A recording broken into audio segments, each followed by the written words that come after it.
So here we come. So this is our direct reception. Basically, customers come and drop their cars here, so they can meet the service advisor inside. So you don't have to do it outside. We do it indoors. Oh wow! Look at this. And for now, we use it also temporarily as a handover area. That's a trick. That's cool, huh? Surprise, that would be your car today. Wow, thanks very much. This is the new Artura. We did the launch in October. We invited our customers to the Autodrome. It was an amazing 3 days event. So, Thank you so much, honestly. It's, pleasure. It's going to be awesome to be able to experience it in some heat, you know, in the dry. Yeah. Back home's not a good time for testing this kind of car right now. True. One thing that aesthetically stood out the first time I saw this when it launched, in this studio it was in, this crease line on the door is so sharp. I don't know how they do it, but it's an amazing panel forming, right? True, it just looks incredible. I mean, the car delivered amazing experience because of the V6 hybrid engine. For the first time, they produced this engine. New platform, new technology inside.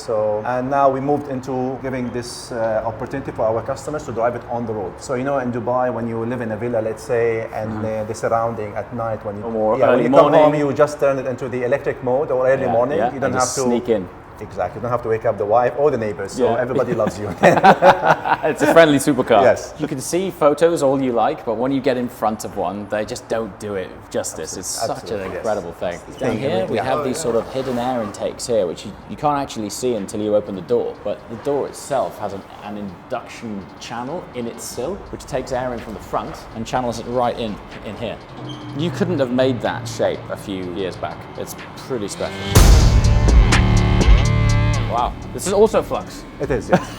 This is one of our What are the chances? Next time. Next time, right? So here we are. We are basically we believe it's the biggest McLaren standalone workshop in the world. So it is definitely the biggest in the region. So we're just waiting for the confirmation of the biggest in the world, but it is one of the biggest, definitely. Incredible. As a standalone McLaren workshop. We moved into this place in May. This is one of the milestones we promised our customers with. I mean, we're just waiting for the showroom, which maybe we can have a look at. It's fantastic. In the process. This is rare. I mean, you've got some rare stuff in here. This is rare. Fully exposed, carbon-bodied 675 Spider. I've only seen one of these. Very, very cool. What's quite amazing, I love about this region is people use the cars, They don't just get parked up. They're made to be used. Yeah. The weather here, especially winter time, helps you to drive these cars. Right. And the roads. The road network, once you're out of town, particularly once you're into like Ras Al Khaimah and you can go the canyon roads, just stunning. Yeah. We can tell that this guy drives it because his titanium's turned pink and blue. That's the sign of a well-driven 675. So we receive, as you know, many of these McLarens, many of these beautiful cars here. The 720, 675, 765 recently arrived into our market, the Spiders. And we also have some of the Ultimate Series cars. We're lucky, we are fortunate to have these cars also in Dubai. And they do visit our service center to be serviced. And sometimes we go and visit these customers at their places if something can be done at their places. Like kind of the service we offer to our VIP customers. Right, wow. So in here you have 3 Speedtails and 2 Elva. Today, yes. There could This be more sometimes, yes.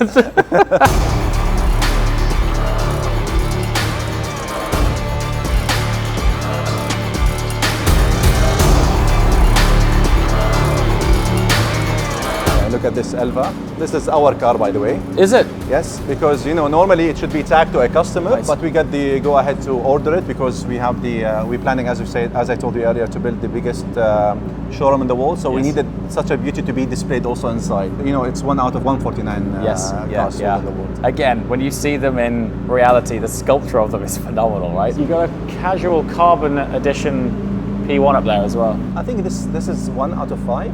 Yes. I mean, look at it. It's so trick. What I found quite amazing, personally, from an aesthetic point of view, that wind deflector looks weird, but it really works. Yes. It's wild. It pops up, all of a sudden, all of your head movement stops, and you can actually talk to your So have you driven one of these? Yes. You did? Yeah. Okay, good. Yeah, it's an amazing thing. Yeah. It was very special. It was very short. It was up the Festival of Speed hill climb. And again, obvious statement, really taken back by how much faster it is than most other products with essentially the same engine. Yes. It was a cool thing. So you don't have a conventional glove box in an Elva. So what you've got here is a little carbon sill cubby hole. What I really like is they integrated the buttons to interact with the instrument cluster on the instrument. So when you're on the wheel, you just reach up and it's right there, and that will interact directly with the instrument cluster. It's subtle, but super trick. And I think they ultimately ended up filtering something similar from Elva down into the interior of Artura. Speaking of which, I suppose we should probably go check out our car. So basically this way we call it 3-in-1, where basically it films all the car all over. So there's a video for the little detail about the car, like if there's any scratch on the wheel on the car, it gets it. So basically it's recorded. So Seriously? in case there's anything there, How cool is it will that? be spotted, and the Sure. customer gets a copy of it, and where you sign. So you don't leave it Brilliant. for maybes, like Brilliant. yeah, there was a scratch, no, it wasn't happened in your place. So Right. basically everything recorded and documented. Sure. So, because these things, yeah, do happen sometimes. And this, when the car stops here also or driven, this also measures the tread of the tire. This scans the tread depth of Yes. the tire. When you drive over these things, yes, Yes. so basically it measures the tread. How cool is that? Yeah. Wow. Yeah, pretty cool. I think it'll fit. Appreciate it. It's a pleasure. Anytime. Thank you very much for coming.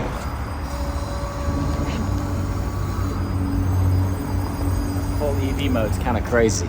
All right. Never did I think I'd be able. Well, these are actually brand new. Never did I think I would be in a McLaren Artura in Dubai. So massive thank you to McLaren of Dubai for facilitating our wheels to head to the dunes. We're gonna head to the desert now and go dune buggying to capture some awesomeness. But our wheel of choice is no less than a McLaren Artura. After I've got my sunglasses ready, that is.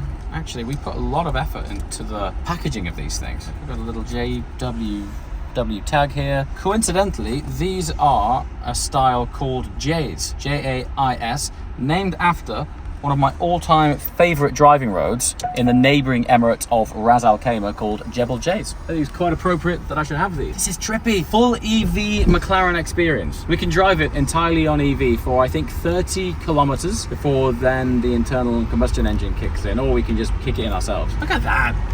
Lovely sort of Alcantara style red lining in there. I love, man, team did great on these. Anyway, to the dunes. So right now we are in full EV mode. It's weird and cool at the same time. I mean, just taking into account the way the world is going right now, it's kind of strange to be in an all-electric.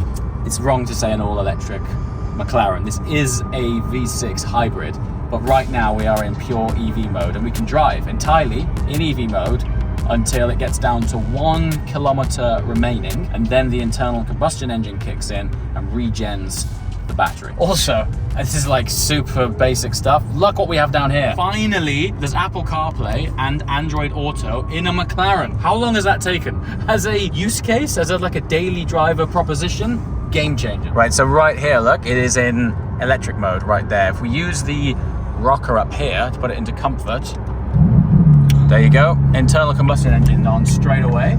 And now we have, I think it's just over 670 horsepower. So right now as well, this is also recharging the battery.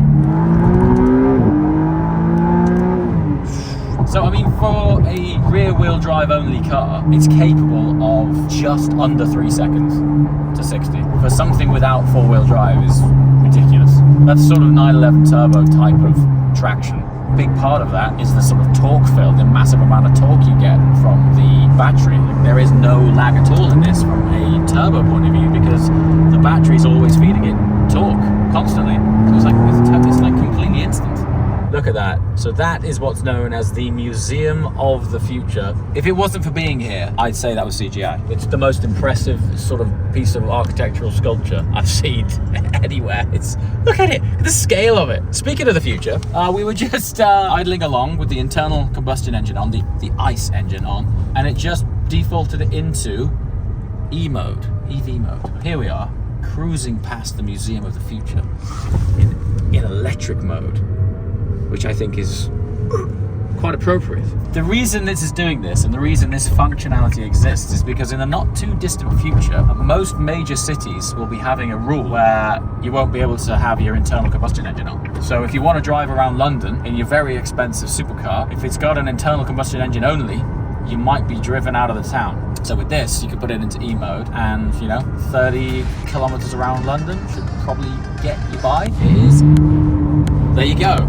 So right now it's in comfort mode, so it kind of works out and decides based on the way you're driving if it should be allocating internal combustion power or dipping it into E-mode. Sometimes it'll just completely switch off.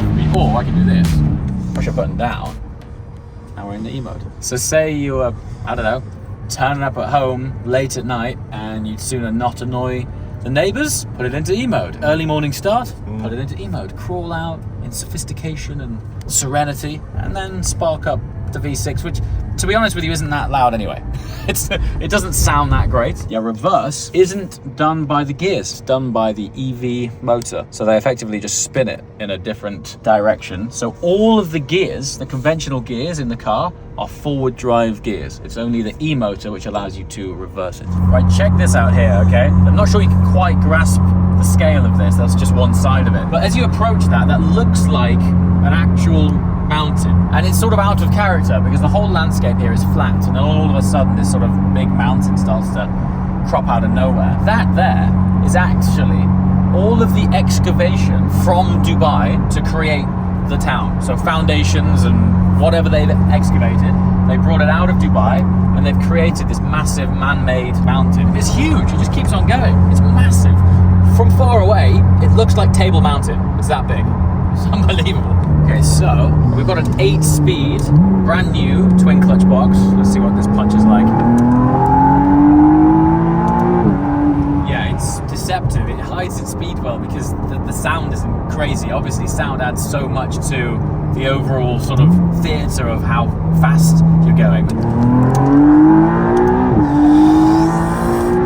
Yeah, but it just doesn't stop pulling. It just keeps going and going and going. That extra torque from the hybrid unit, it's like this malleable ball of energy under your right foot, and you can feel its actual assistance. It's there. I do wish it sounded better.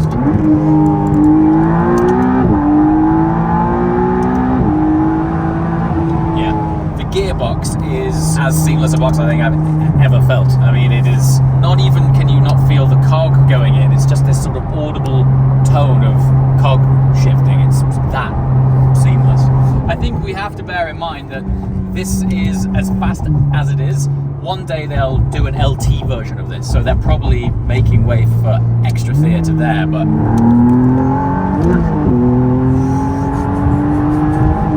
yeah, it's fast. I know that's obvious, but it's really, really swift. Okay, so in comfort, gear shifts so seamless you wouldn't know it shifted gear other than an audible tone change. So if we put it from comfort into sport using the rocker system up here, with some luck, gear shifts might have a bit more theatre. Yes. There you go. So they've programmed in a sort of very split-second throttle cut, which gives that sensation of a gear slamming in. It just gives it a little bit more engagement. Truthfully, comfort is probably the most seamless gear shift I've ever felt. As we mentioned, 8-speed, twin clutch, brand new box, specific to Artura, but for like sporty driving it might be a bit too smooth. And then if we put it up one more time into track, let's see how this feels.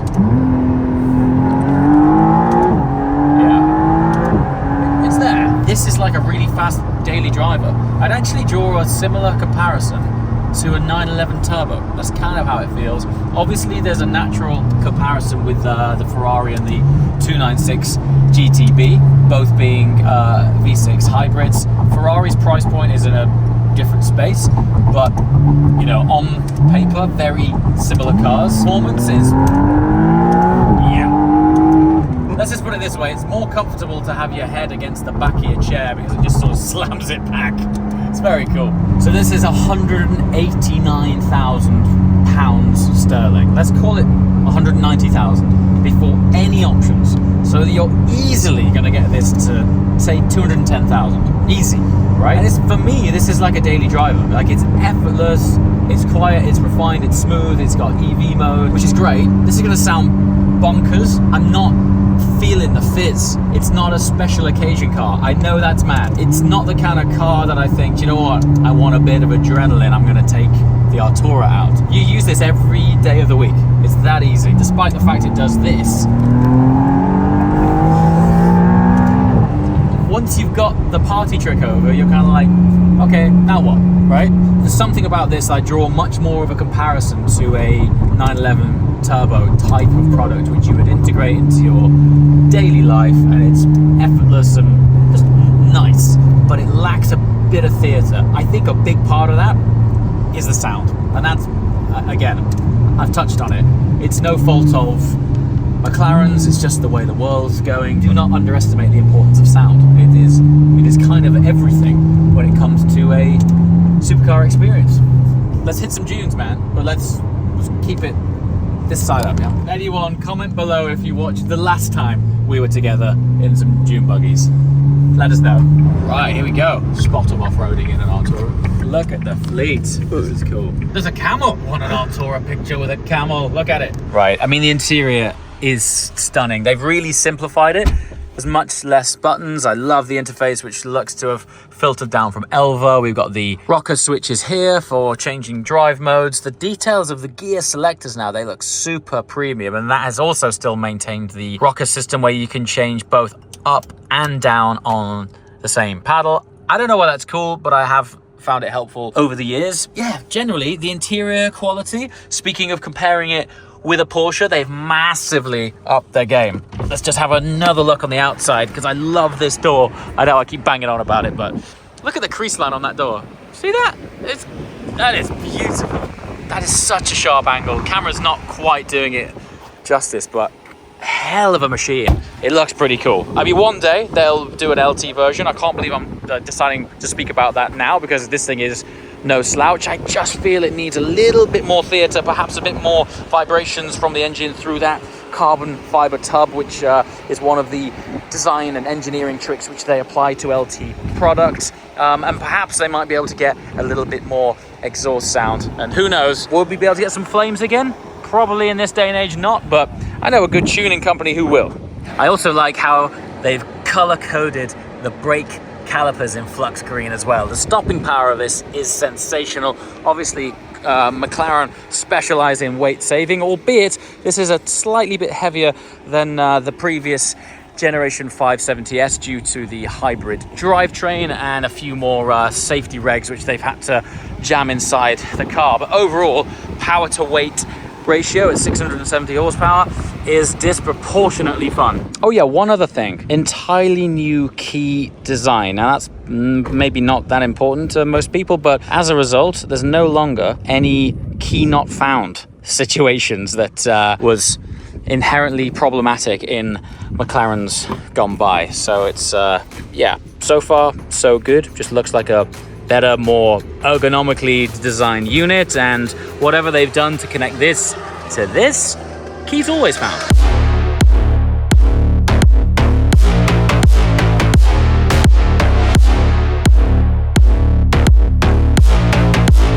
Only a few days left here in Dubai. When I'm living moments like this, I just always feel incredibly grateful to be able to share it online. Like, I remember hearing a stat, the BBC had to employ something like 2,000 people in order to broadcast it across the UK. And now, from the phones in our pocket, we can come here and put it out to hundreds of thousands of people just with a simple upload. It still blows my mind, and I still get excited every time I hit upload. All right, check this out. This is our fleet for the day. We've got two two-seaters and one four-seater because we're bringing some filming equipment with us, and we have a few people. We've also got the FPV drone guys joining us. So yeah, there's a real production squad effectively going out to hit the dunes. The idea is, and this sounds crazy, but the idea is to have the best time possible on camera so the guys making their production get the best results they can on screen. Let's go, man. Feels authentic already. Yes, until sundown, I think. Gotta go from this to... Well, this escalated quickly. Dune time! H is for driving. Okay. Don't go left or right, okay? Because sometimes when you go left or right, you can jump for the dunes, sure, and then you can die, okay? Yeah. You are here to enjoy. Okay. I don't need anyone to die, okay? Let's stay alive. Yes. For sure, you heard that right. Yes. Don't go left or right, because you could die. They legit just said that. Don't go left or right, because you could die. We don't like that, do we? Don't like that. I've got a nice dinner to get back to. Check this out. It's only got Bluetooth speakers. Let's see what happens here. Oh, there we are. JWW iPhone. Let's go. Let's do it. First part. Stay on the line, have a good time. Thanks, bro.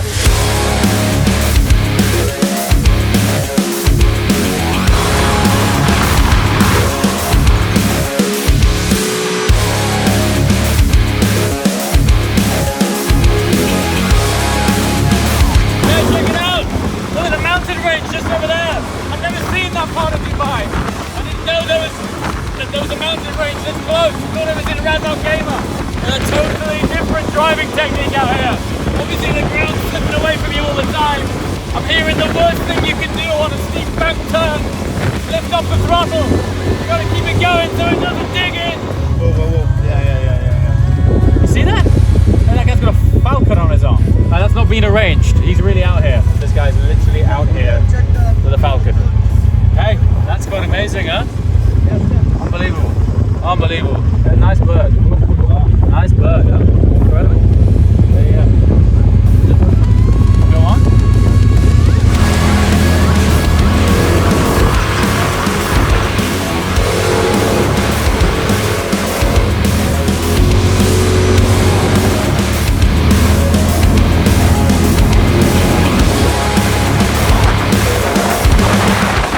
Can you imagine doing the Dakar? Can you imagine what it would be like doing the Dakar rally? I mean, Jackie X, who we were speaking with a few days ago, did 12,000 kilometers Paris-Dakar rally. I mean, this is easy street as well, you know? What that must be like, it's next level hardcore.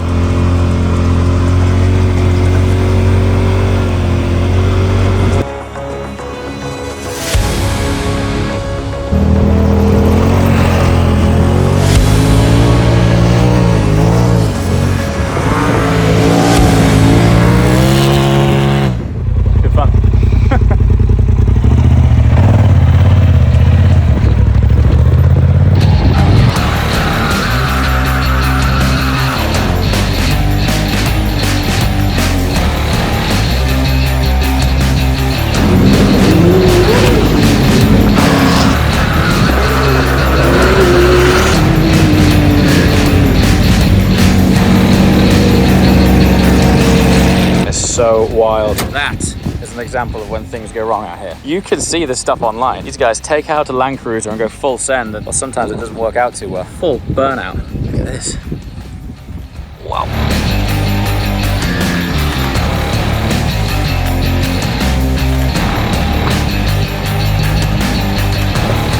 Wow, look at that. That is something quite spectacular. Now we're in the thick of it. Woo!